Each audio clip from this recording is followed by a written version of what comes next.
If you're feeling a little bit overwhelmed by the state of the planet these days, by the increasing demands of technology, the increasing pace of life, the political upheaval and climate change, and you're wondering how to live a fulfilling and meaningful life in the middle of it all, then this is the masterclass for you. This mindfulness masterclass that you're about to watch is with one of the most authentic, open-hearted, and kind human beings I've ever had the pleasure of meeting. His name is Jono Fisher. Now, Jono is a writer, a speaker, and he's also the founder of the Wake Up Project, which is an Australian organization which flourished into a community of 150,000 people dedicated to creating a more courageous and a more kind world. Now, Jono's podcast is listened to by over 200,000 people. It's appeared in the iTunes top 10 5 times. And Jono has been invited to speak alongside the Dalai Lama on 2 different occasions. He's now taken on a new role as the executive director of the Sounds True Foundation. The foundation is dedicated to bringing the world's wisdom teachings to those who are most in need. Much of the wisdom Jono shares in this conversation, he draws from the speakers, teachers, and thought leaders that he interviewed for the soon-to-be launched Waking Up in the World Summit, which is a free online event. You can register for it below, where he interviews these people about how we can grow, thrive, and live meaningful lives in the midst of today's challenges. In this masterclass, we speak about how to deal skillfully with the difficult emotions and sense of overwhelm that many of us are feeling in relation to the way the planet is today. We speak about how feeling fully and trusting those emotions that are arising can be a powerful catalyst for aligning you with your values and taking compassionate action. We also speak about the importance of having certain non-negotiable practices or habits that continue to align you with what's deepest and truest in you. And finally, we also speak about how these times of upheaval and change can be really seen as an invitation to rise to the occasion of our humanity and to bring more presence and more kindness into the world. And there's so much more that Jono shares, these beautiful tips and nuggets of wisdom from the Waking Up in the World Summit. I hope you enjoy this masterclass. I feel this is one of the most important and precious masterclasses that I've ever done. And I'm really grateful that you're here and listening to a conversation like this. Like a natural place to for us to start is that just, you know, you've been through a lot of change in the last couple of years, and now you are doing this amazing new project called the Waking Up in the World Summit, and I'd love to hear about not only what Waking Up in the World Summit is, but why it matters to you. Why are you doing this after all the changes you've been through? This is what you're working on. Why is that? Well, it's a great question, because I, in many ways, feel like I am in a kind of a surrendered position in my life right now. My wife and I had, as you know, we had a baby boy 2 years ago, and his name is Max, and he is a complete delight. And he kind of came like a grenade into our lives, exploded, you know, and many things exploded, which really kind of disrupted our lives, but in a way that is the meaning of that is still becoming evident. And one of the things that I think happened in that time was a realization that I wanted to be working with other people in a different way. And this opportunity came up to come and work at Sounds True in Colorado. And, you know, we were living in Sydney, and that was a long way to come. And yet it just felt like the right thing to do, Melly. Felt like the right thing to do. And like we had kind of built a business over like 10 years. We had a very large community with the Wake Up Project in Australia. And yet it just felt like with the arrival of Max and this invitation to come to Colorado, it felt like the right thing for us to do. There wasn't, there was some logic around it. Obviously, there was some pre-thinking around it, but it just felt like the right thing to do. And all the kind of signs were pointing here. Yeah. And so when I arrived here, they had already proposed that they were doing this event called Waking Up in the World. So I kind of walked into this and, pretty ironic that, I'd come from the Wake Up Project and they're doing Waking Up in the World.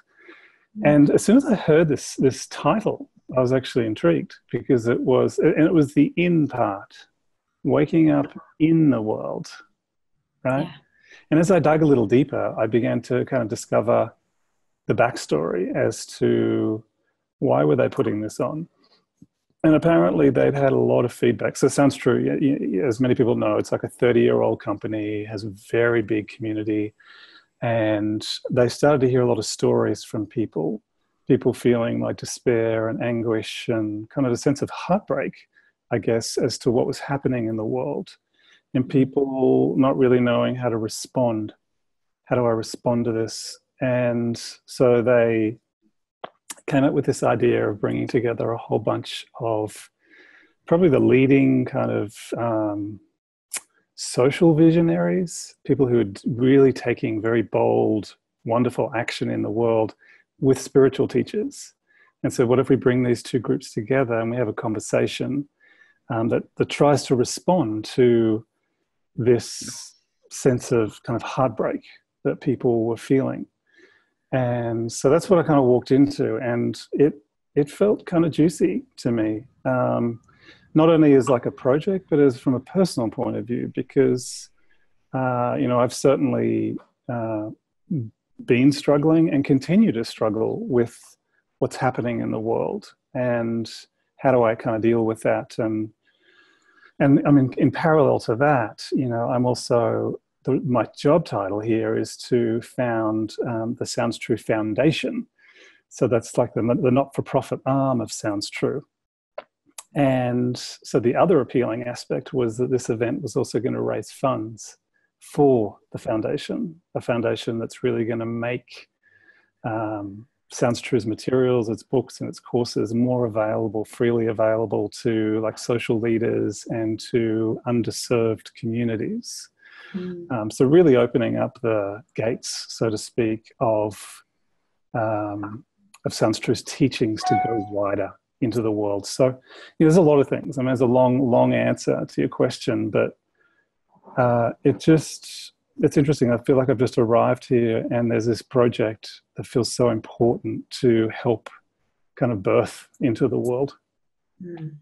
Yeah. And I mean, if there's anyone in the world that I know that could just walk into Sounds True at that moment and carry that project, you're definitely the right man for the job. So yeah, it must have been tricky to leave. It's a big decision to leave the country and leave everything that you'd built behind. But I really, I think it's very courageous of you to follow your instincts and follow your heart in that way. And yeah. I mean, I'm intrigued with you, like, because I know we're having this conversation now. And when we spoke about this, you were really keen to have this conversation. You're really keen for people to know about this event. There was something that you seemed to sense that was important about this right now. So, I mean, I'd be curious to know from you. Even before this conversation, you were sharing some things. I'd just love to kind of hear about that as well. Yeah, I really, I feel like this, the same as the Sounds True community members and yourself, I also experience a sense of grieving and a sense of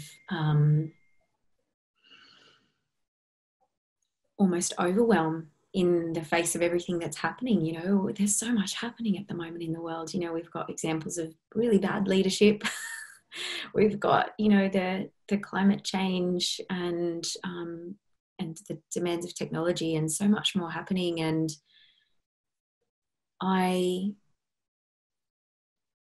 think that it's very easy in these troubled times to almost just sort of either put your head in the sand and just put one foot in front of the other and just keep doing what you're doing every day, or numb it out or distract or whatever. And because it can feel so overwhelming to feel what we're feeling in response, because it's so many of us, we really care, and we want to change things.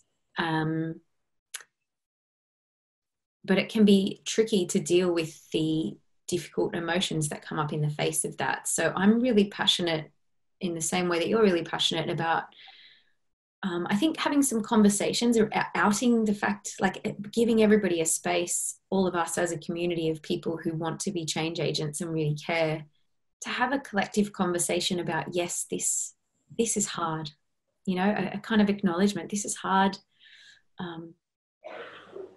And to learn how to be with those difficult feelings and still be forces for good in a troubled world. You know, I think I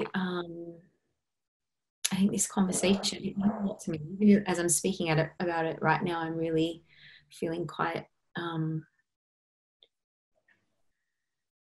emotional about it.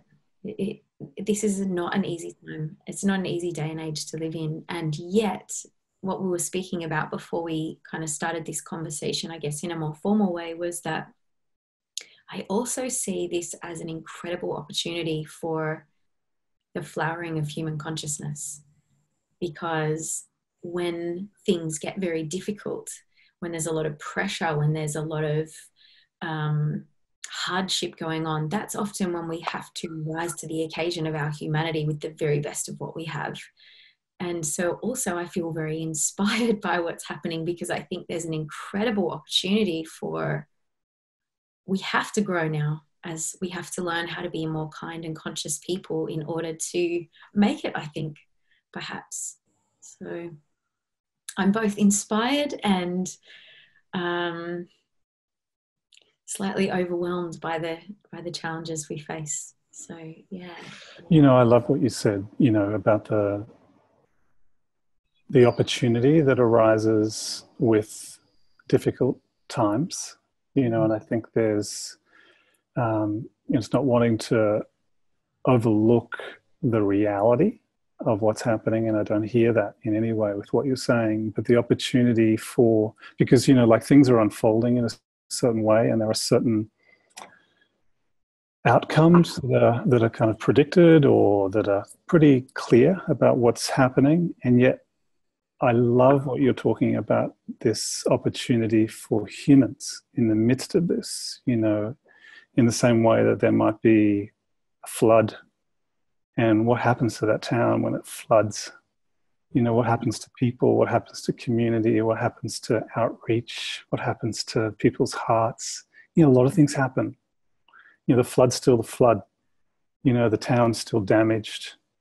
But often you talk to these people after these occasions or during these occasions, and they're different.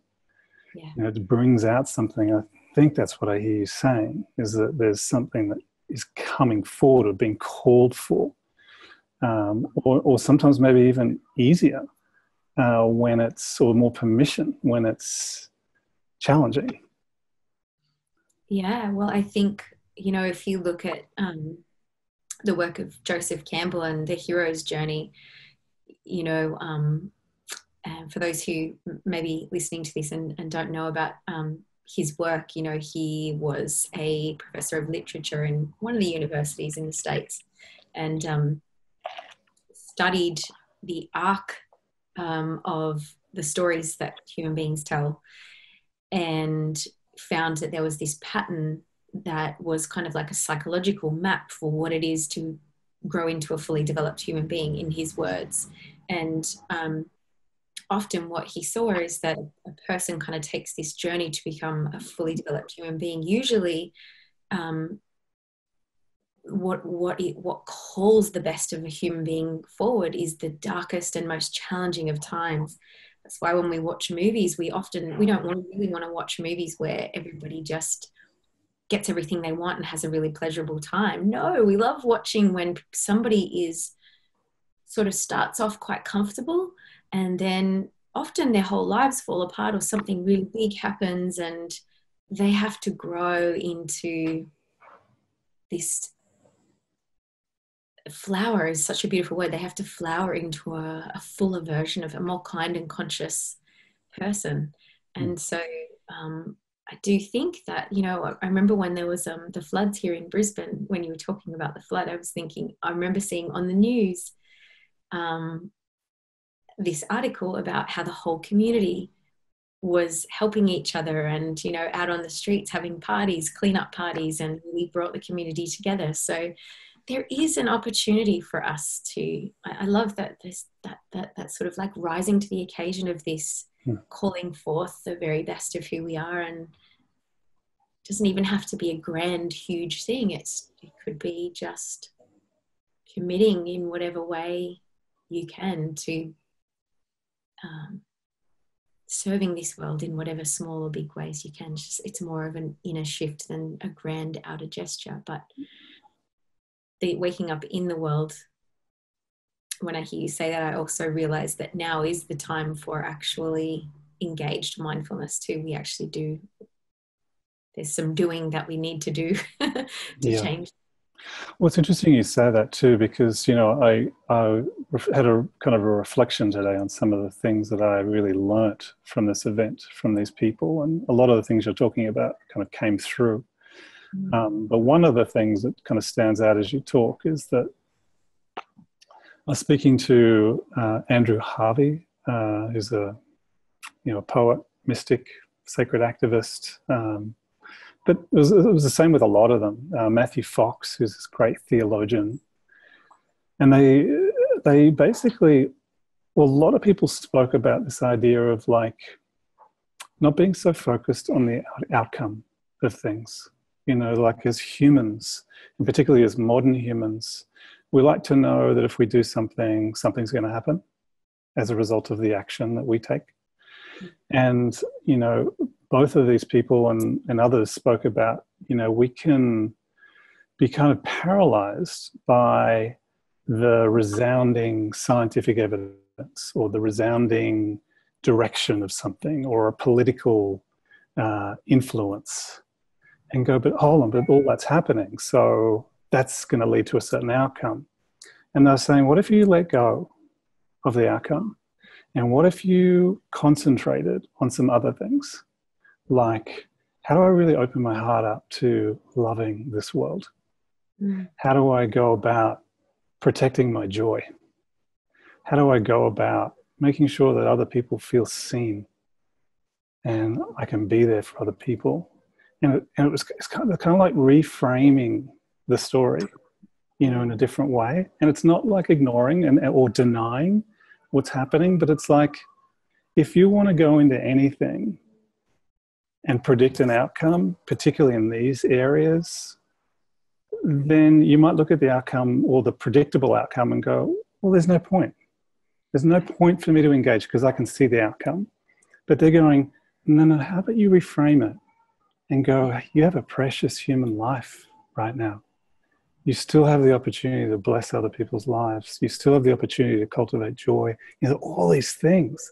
And that was one of the things, and it reminded me from what you were saying, it just really helped me to reframe what my life is about, as opposed to getting kind of swept away in this narrative that might be true, that might be the larger macro story, but in and of itself can actually stop you from actually relishing and engaging fully with your life right now, irrespective of what happens, right? Yeah. And I think the question that's coming to my mind as I'm hearing you speak is, it's like, yes, you know, we're on a ship that appears to have a few leaks in it. It may even be sinking, but who do you want to be in the midst of all of this? How do you want to show up in the midst of all of this? There's so much that we don't know. There's so many factors that we don't know. We don't know. The technology might save the day, may not. Donald Trump may be in power forever, or he may be gone tomorrow. We don't know how all of these, we're not in control of it all. And the planet and the universe is much bigger than us. And who do we want to be in the midst of all this? I have this image in my mind right now of a story that I saw many years ago, where there was a captain and the ship was sinking, and he was this benevolent, heroic character that was saving all of his comrades and doing all of this stuff. And then, you know, he went down with the ship in that classic sort of like heroic, cartoony kind of way, kind of doing the, you know, and the ship went down, and he brought everything that he had. He gave everything that he had to the very last moment. That was love and kindness and beauty and courage. And I don't know if he sunk with the ship or if he swam away, but he expended every last bit of his beauty, you could say, you know, in the midst of it all.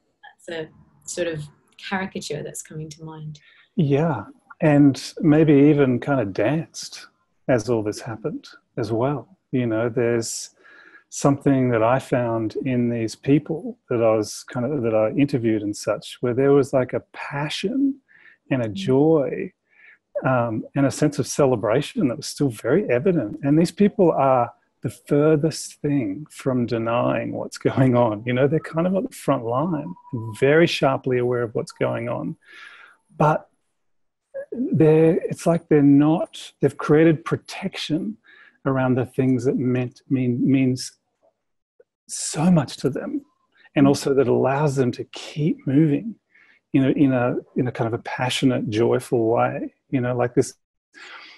Remember this one lady, her name is Valerie Kaur, and if you get the chance to watch her, wow, she is a former kind of Stanford law professor, and she's done work in kind of Guantanamo Bay and in like maximum security prisons, like, so, you know, really frontline legal activist for kind of disenfranchised people. And so super smart, and yet also she's a Sikh.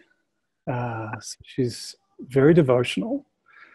So there's a sense of purity about her as well. That's like, oh my gosh, it's so beautiful to be around, because she has this well-cultivated inner life, you know, in the midst of this very, you know, very strong work in the world, and also being super smart and grounded. But anyway, I mean, I want to tell you a little bit about her, because it gives a bit of context to what I wanted to share with you. But she started what she discovered in these communities that she was helping, whether it was kind of Guantanamo Bay or prisons or whatever.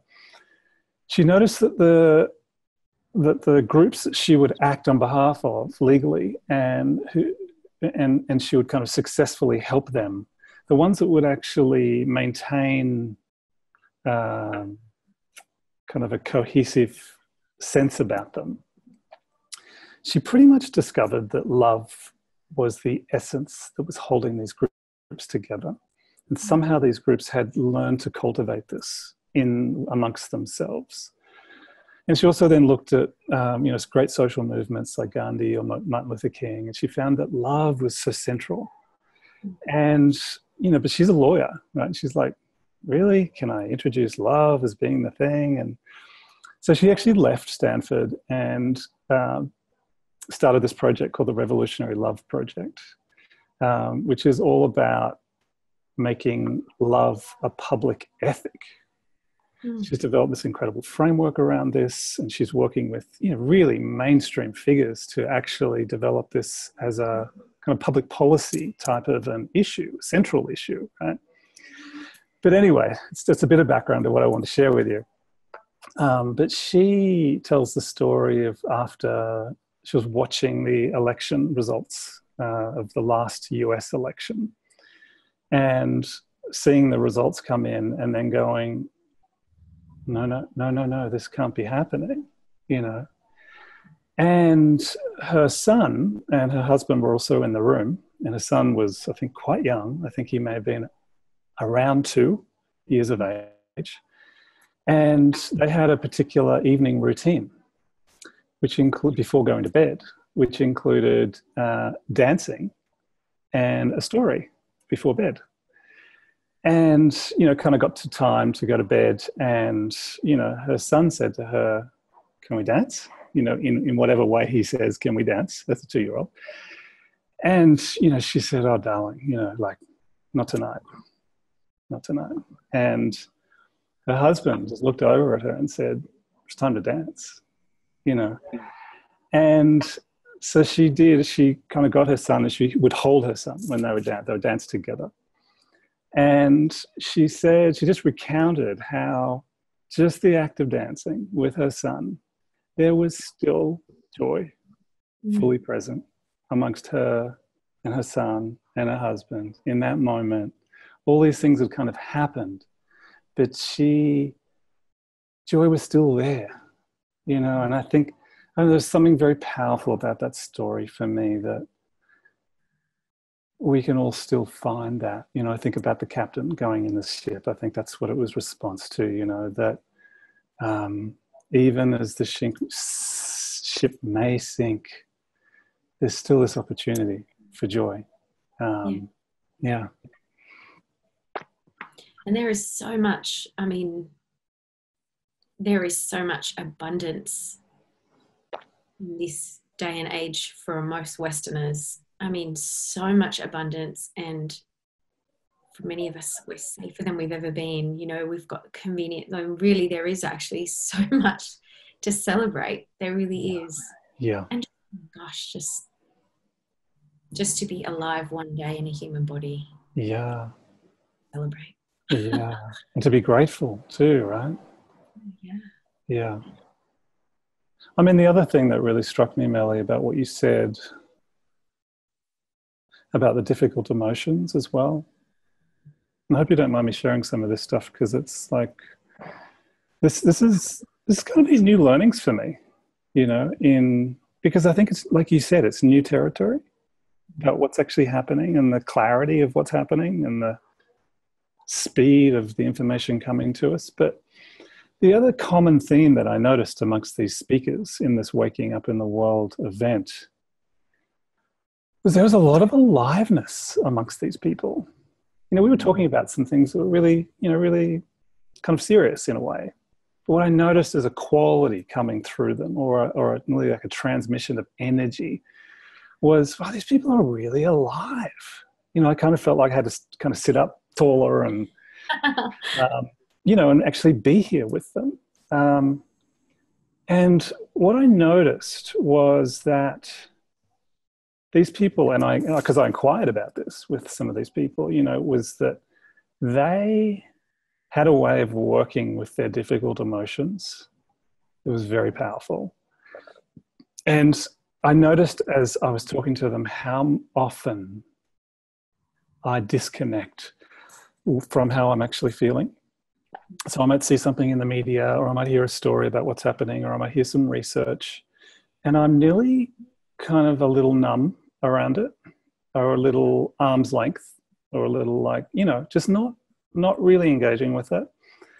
And what I heard as a common theme amongst these people was to fully feel and allow yourself to fully feel what's happening, and to deeply, like, trust your emotions. And it kind of came again as a bit of a paradox, you know, because at times I feel like I am trying to protect myself or keep myself alive in a way, you know, that sense of aliveness, by not going there. But what I began to see, and what I've come to see at a very early stage, I think, in my development, is that there is something that gets unlocked and unleashed when we really allow ourselves to feel. And I mean, like, you know, one guy, Matthew Fox, was talking about like something like grief. to really allow yourself to feel that, and to have practices to move that grief. You know, that's a different kind of skill set. Yeah. You know, and then he talked about, you know, if you can actually work with your grief, he then talked about the creativity that emerges.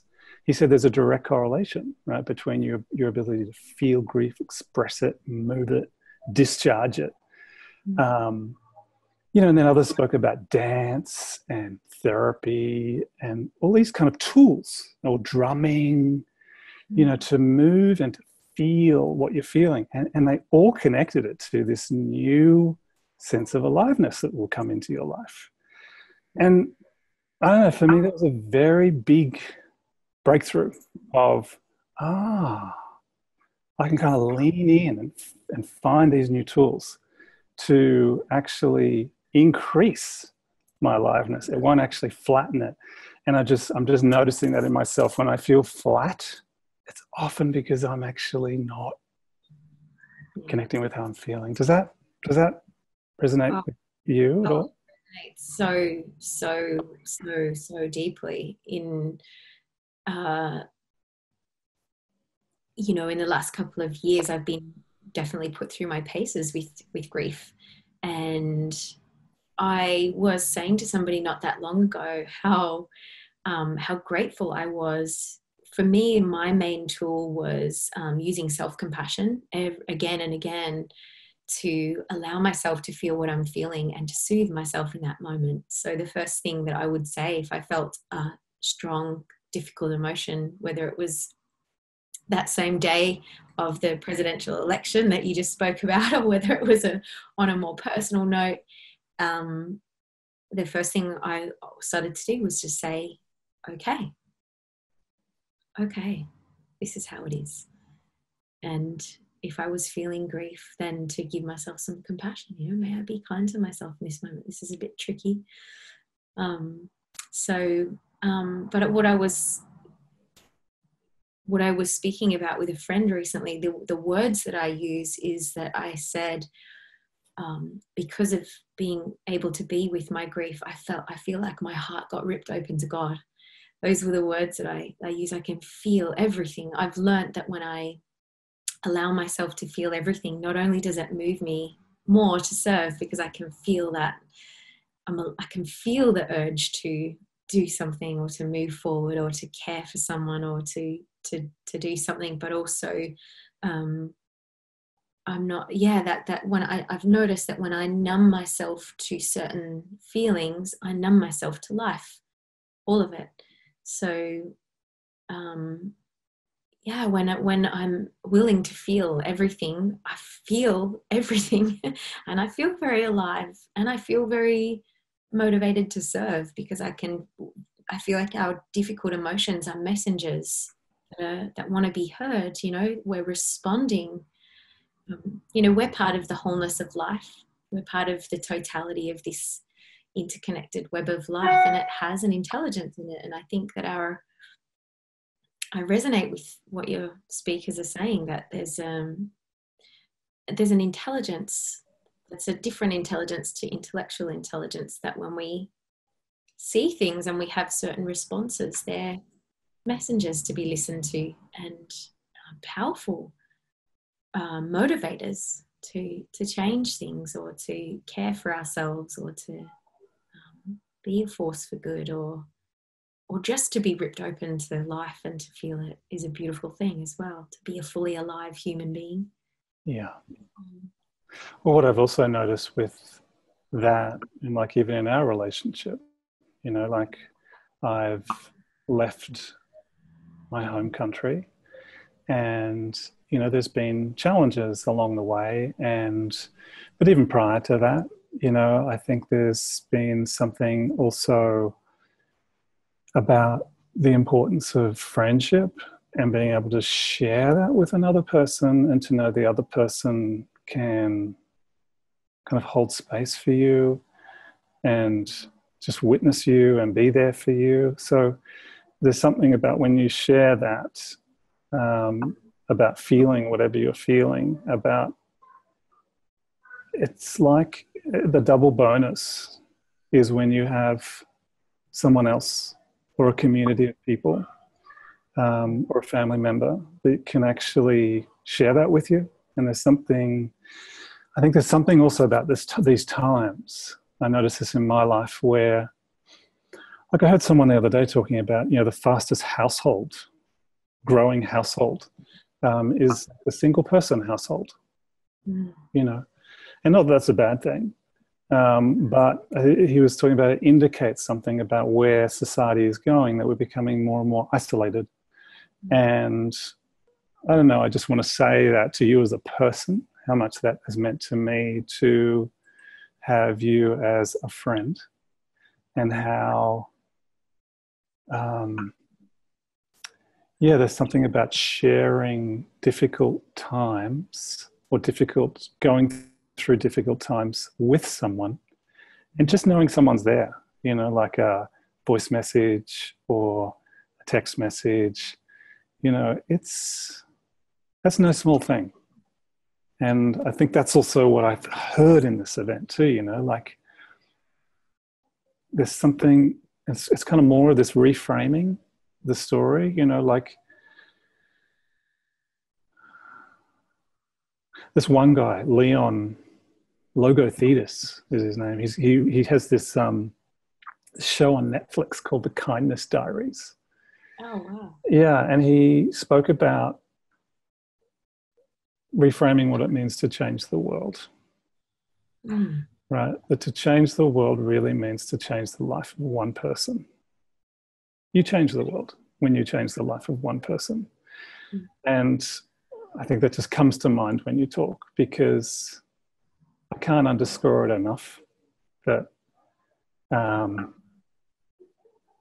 think there's something about, like, when I receive a text message from you, or I receive a voice message from you, like, it means everything.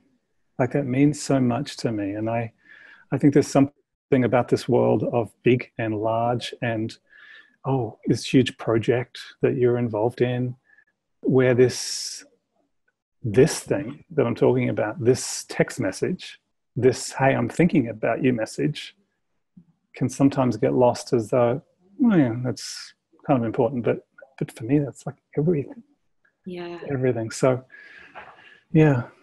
There's something here, Jono, about, there's something that I've noticed over the last couple of years on that note. I couldn't agree with you more about the value of having people around you that you can be completely authentic with and completely open about where you are completely vulnerable.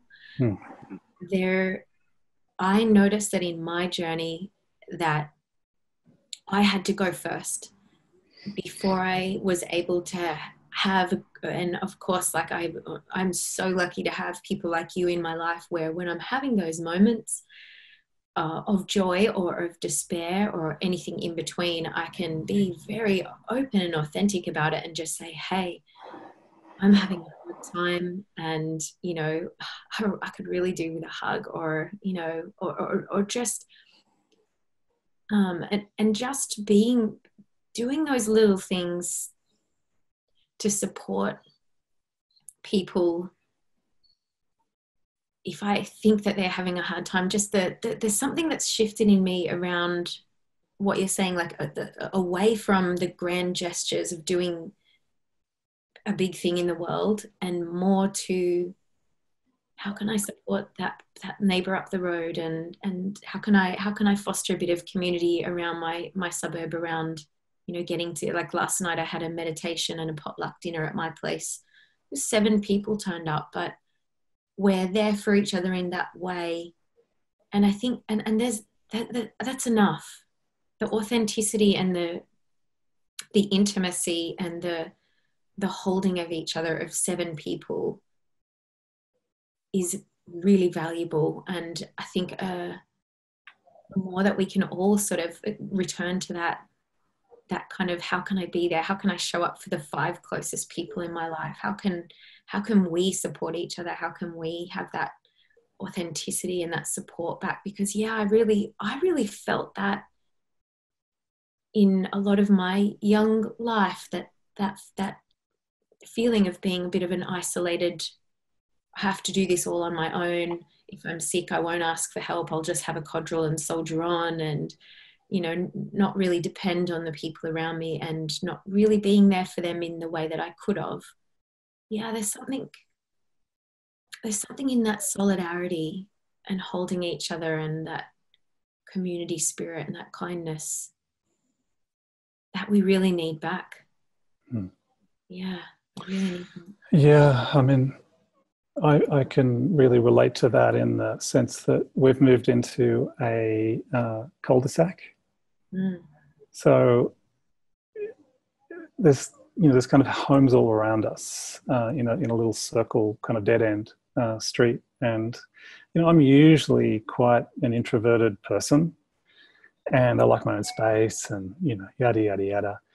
And there's something about this cul-de-sac that, just by its very design, really cultivates community.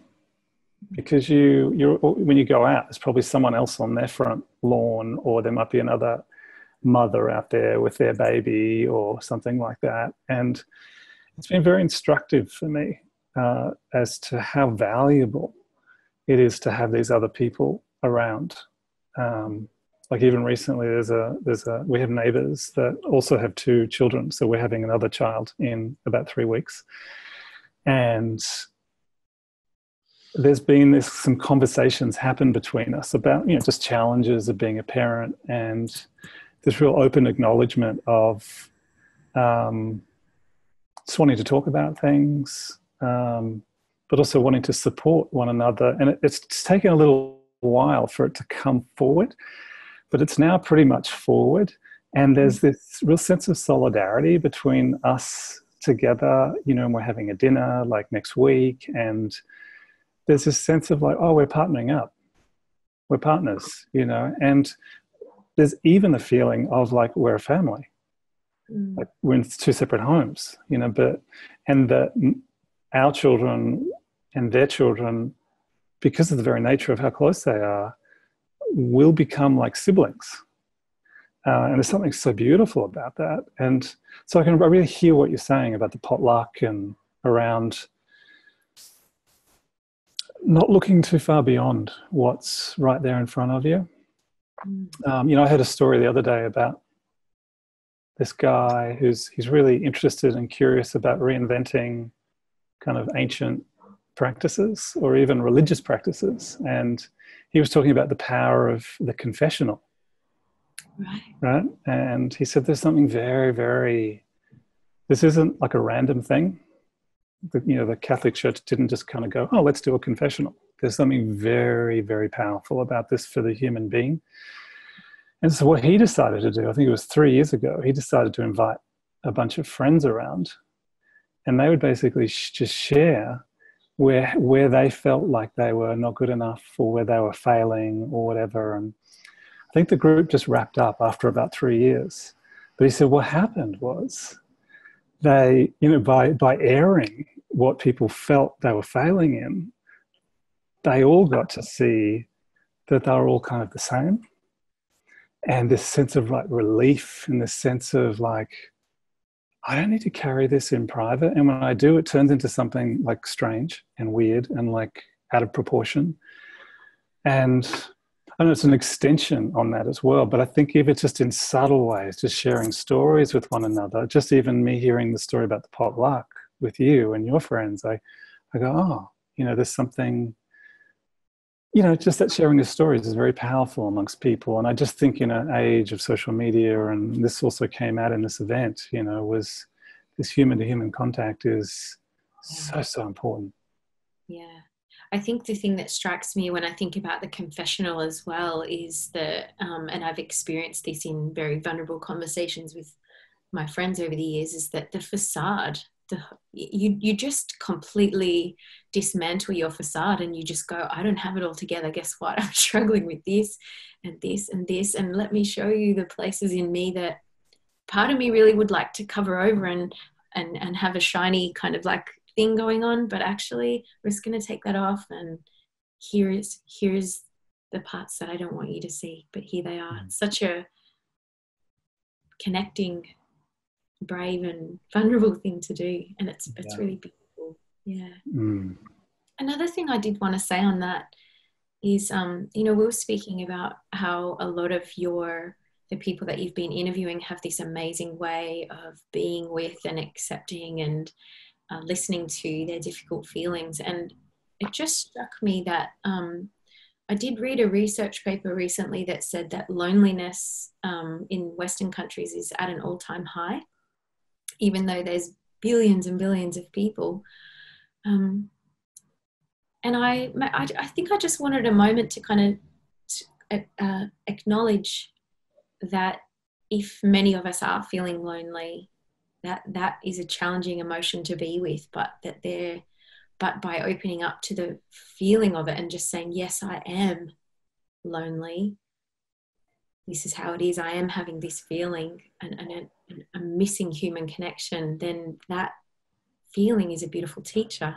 It has a message to say, I want connection, and that we can all create that in our lives by listening to that feeling. So I just kind of wanted to note that. I just kind of wanted to flag I love that. I love that, Melly. And I think the other piece of that I think really relates to the work that you're doing is it's like a larger loneliness as well. I think there's something that's happened in our culture where we feel really disconnected, like nearly lonely from ourselves. Yeah. I know you speak about this idea of coming home to yourself. And so there's like that's another level, I think, of loneliness, is because we're looking at Netflix or we're looking at something outside of ourselves to try and cure this feeling, which is like a very kind of primal human feeling. And then I would probably even go beyond that, but I think it completely relates to your work as well. There is this dissolving of kind of self and connection with life that happens through meditation, through mindfulness, that isn't like I'm not trying to suggest that that's like a replacement for like human connection, but I also feel like it's part of this kind of malay of feeling lonely in the world. I'm lonely from myself. I feel lonely from the elements and the plants and the animals and the kind of cosmic sense. And I'd probably even go as far as to say, like there's a loneliness from God, and neither of us are speaking about the man in the sky, but like the sense of like intelligence, a sense of greater intelligence and love that's present. And when we feel astray from that, it's so lonely, so lonely. And,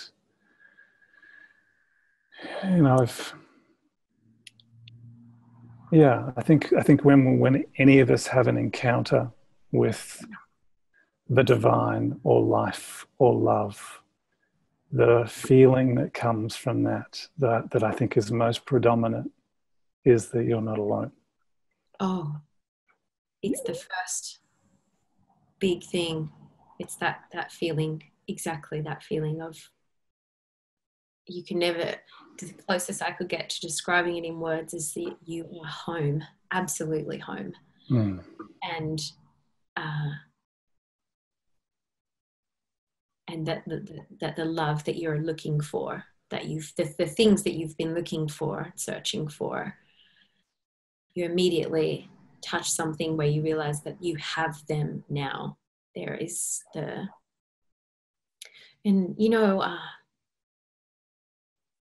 I really do love this quote by Black Elk. I sent it to you the other day. This peace comes into the hearts of men when they realize their oneness and their interconnectedness with life, their place in the universe. And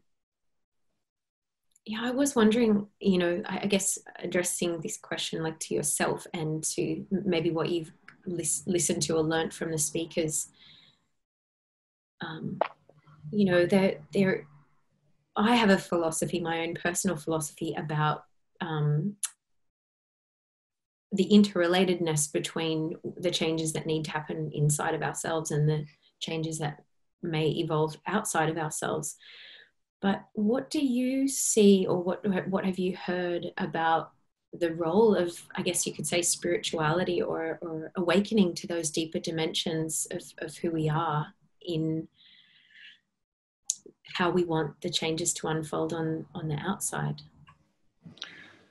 Well, it's been central to all these kind of conversations, because so much of this event has been around the intersection of spirituality and action, and how do they relate to one another. You know, I think at the deepest level for me, well, not at the deepest level, but at our level, Andrew Harvey shared this notion of honoring the ordinary lineage. And I thought, what do you mean by this ordinary lineage? And he spoke about these really great, well, supposedly great people in history. You know, everyone from the Gandhis to the Martin Luther Kings to even to the likes of Jesus. And he was very strong about this. He said, these people are from ordinary lineages. These are ordinary people who have tapped into something, who are connected to something, and who are fueled by something. Totally ordinary, but they're animated by something. And then you see their actions, you see their way of being, you get around these people and you go, what is it? And some people say, oh, they're special people. But Andrew says they're not special. They're just animated and connected to something. And what he also then went on to talk about was the need to find your kind of non-negotiable practices in your life that really connect you to this animating force. And the reason I share that, and the reason it really touched me as well, was I think over the history and religious history and spiritual history, there has been this kind of projection onto these kind of people as, oh, wow, they've got something that I haven't got. Or there's this other story created about them to make them different than you or I. And I think I come away from this event, this Waking Up in the World event, realizing that we are all from an ordinary lineage. We all share the ordinary qualities of being a human, you know, and the flaws and the challenges and the emotional life. And we also share this capacity to connect with something much, much deeper and much, much more vast than our small selves. And that's just been so inspiring for me. Like, I feel like, oh, I can begin to head down that journey, or actually I can also connect to that right now with you, because it's also not grandiose, because you were talking about at the beginning. And yes, so to answer your question, I think it's everything. And I think as I noticed the people who were really kind of potent to me in this event, you know, particularly someone like Valerie Kaur, who I spoke about before, when she kind of uttered this kind of mantra, this prayer at the beginning of her presentation, this Sikh prayer, my whole kind of being like was kind of electrified by it. And I think there's something about what I loved about the event too, was the living in such a kind of a rational world. Sometimes when we live in that, and I love the rational part of me, I love science, don't get me wrong, there's nothing about that, but there's something about the mystery and the mystical and the unknown and the magical that can sometimes get lost as we go too far down the left brain kind of process. And there was something just so enlivening about hearing about people's genuine spiritual practice, whatever that might be, you know. And it's like unapologetic, you know, like finding, and I think that was another theme in this event, finding what uniquely is so good for your soul, what's so good for you.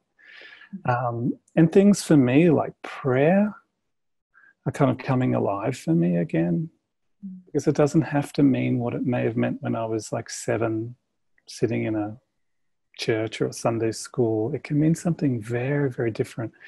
And like devotion, all these things that have somehow been squashed in the pursuit of knowledge and science, I think have their place in all this, in a world of mystery, in a world of mysticism that I really get to see is a lot of the missing fuel for each of us right now at this time. So I don't know if that, I mean, I know that deeply relates to you. I know we've had conversations about this, and I'd also love to hear your thoughts about that, because I know this quality of spirituality and the sacred is so important to you. I feel like I could. Ram Dass has this beautiful. I have spent the last 20 years of my life. I love taking in a lot of information and a lot of different takes on spirituality, on wisdom teachings, on waking up. So I've taken in this broad kind of spectrum of ways of voicing that, and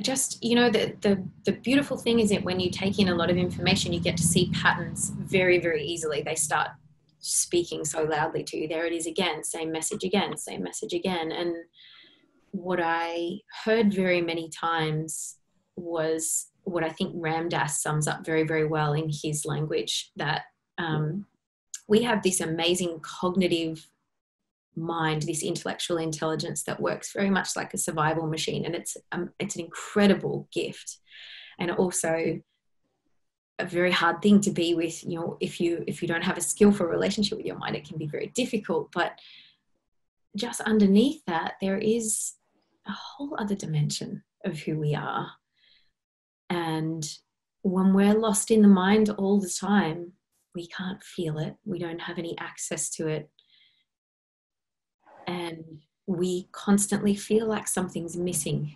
We constantly feel unease. We constantly feel like we're searching for something more. There's a feeling, a basic restlessness when we aren't fully connected to our own innate wholeness and interconnectedness. When we don't realize it directly, we miss it like crazy. But what's there in the words of Ram Dass is loving awareness. You know, awareness and kindness or love is the one and the same thing.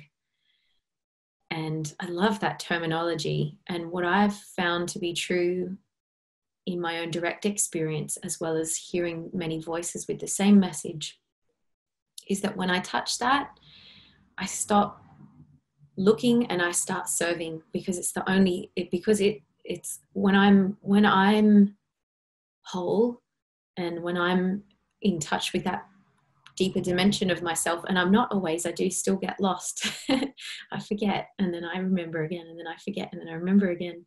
But what I do notice is that I've come to the very firm belief or conviction that it is touching that will change everything, because we all become sort of, you know, a light unto the world, if you will.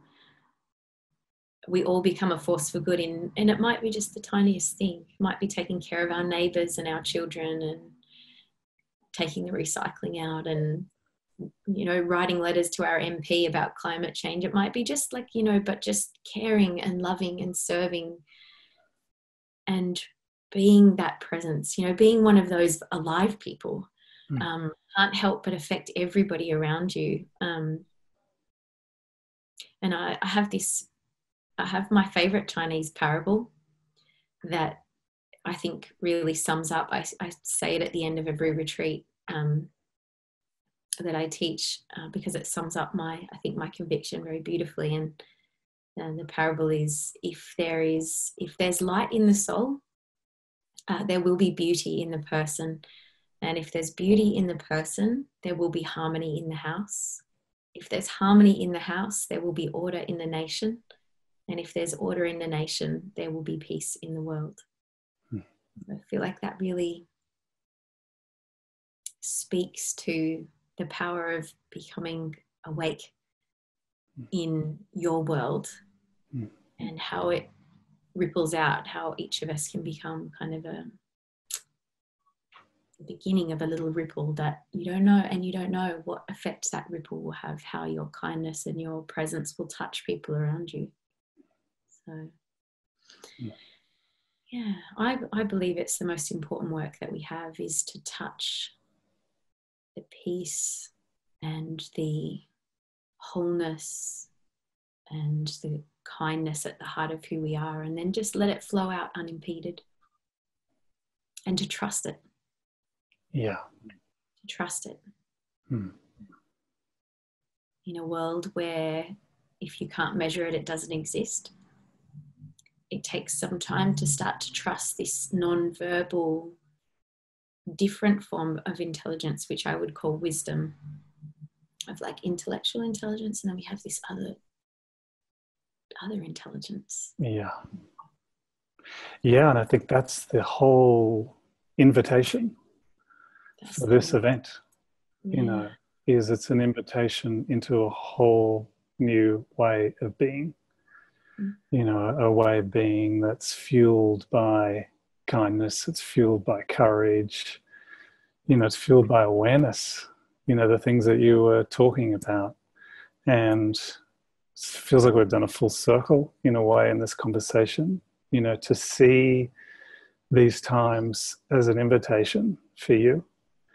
And, you know, I'd like to really invite people who are part of your community to come and enjoy this event and come and be part of this community of people who are having this conversation that's so important at this time. Don't think there's any kind of coincidence that's happening right now, this event. And it's a free event, so you can just participate, you know, over like a 10-day period and enjoy the recordings. But I think it will provide a sense of renewal, and it will also provide some really tangible tools, you know, like it's nearly like there's a whole new training in these new capacities that I feel like I need right now. And we've touched on some of those today. But then it also allows and really helps us to take inspired action in the world in exactly in the same way that you're talking about. That can sound grandiose, but inspired action could be, you know, I just want to be more gentle with myself or this person next to me. Or it might mean, hey, you know what? I've got this huge project I really want to get off the ground, and I know it can make a huge difference to lots of people, but it's all good in that spectrum. It's all good. It doesn't, not one's more important than the other, but it's like, listen to what it is that's alive for you right now in your life, and honor whatever that is, as small or as huge as it might be. That feels like the task right now. And yeah, I just want to, I don't know, I feel like I'm wrapping up. I don't know if I should be wrapping up, but it's something I just really want to say thank you for this conversation, this time together. Yeah, I've always felt like you're a very special person, and the work that you're doing is such an expression of who you are. It's not like a fabrication of getting onto a trend. This is actually, you know, because there is a mindfulness trend right now. And there are some people who are in it, who are really in it, like, because like this is who they are. And I just want to kind of call that out right now, that I feel like you're one of those people who, you know, I've known you for a long time now, and this has been part of your life for a long time. And it's like it's just naturally expressed itself into the form of the work that you're doing right now. So in so many ways, what you're doing and the work that you're doing is a model in some sort of way of what this waking up in the world event is all about. Not that everyone needs to become mindfulness teachers and start incredible projects like yours, but I think there's something about you having just followed this deeper impulse that has led you to here, to where you are today. And yeah, I just want to name that right now.